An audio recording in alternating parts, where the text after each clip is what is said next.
I think Kamala Harris is being set up to potentially perform even worse than Joe Biden did a couple months ago at his debate, in the debate tomorrow she has against Donald Trump. And the reason for this is pretty simple. Kamala, or her campaign manager, or whoever's making this decision, has chosen the strategy to completely hide and do essentially no interviews. One joint interview with CNN. Where is she getting all this practice from? She's setting herself up to go completely from 0 to 100. This is like putting a backup quarterback into the Super Bowl. This may be tomorrow the most momentous, the most impactful debate in American history, because it looks like there's only going to be one debate between Trump and Kamala. Trump is out there doing interviews. Kamala's coming into this just completely cold. How are you going to get practice if you never answer interviews and you never answer questions off the cuff? Recently, a New York Times Siena poll showed that the momentum that she had gotten, Kamala, in the beginning in the Vibes Fest, is starting to change. Well, it shows that her basement strategy has not worked, Carly. Remember, she's avoided the press for this long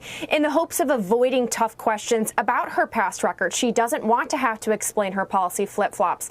And going into this debate, that's why it's going to be so important for her to make a better impression than she already has.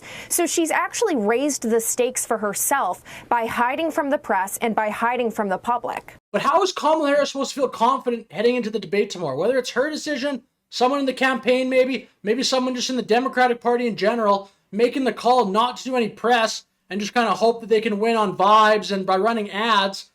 Nothing in life works like this. You can't just take a ton of time off from talking, or in this case, doing interviews, and then head into a debate and expect it to go fantastic. Like the Super Bowl example, the backup quarterback probably is not just going to replace the starting quarterback and then go and have a great game if he hasn't been playing. He's just been doing practice. Like, I think Kamala right now is kind of hiding and doing mock debate practice. It's not the same as high stakes. I think her campaign is making a monumental mistake by not having her do any interviews. Just do the interviews.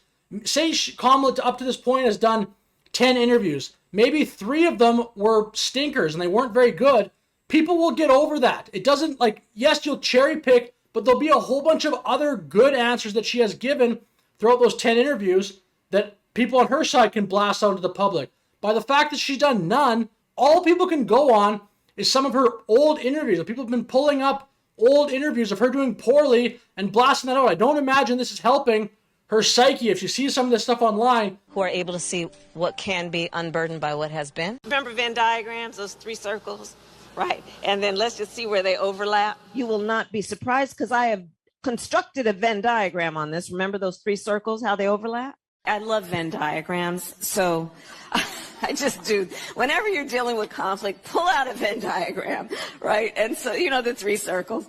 Ukraine is a country in Europe. It exists next to another country called Russia. Russia is a bigger country. Russia is a powerful country. Russia decided to invade a smaller country called Ukraine. So basically, that's wrong. And so maybe Kamala supporters will say, oh, she's stoic. She doesn't let any of this stuff bother her. On some level, Kamala Harris would be aware of some of the criticism she has gotten of these, like they call them word salads or the unburdened by what has been line.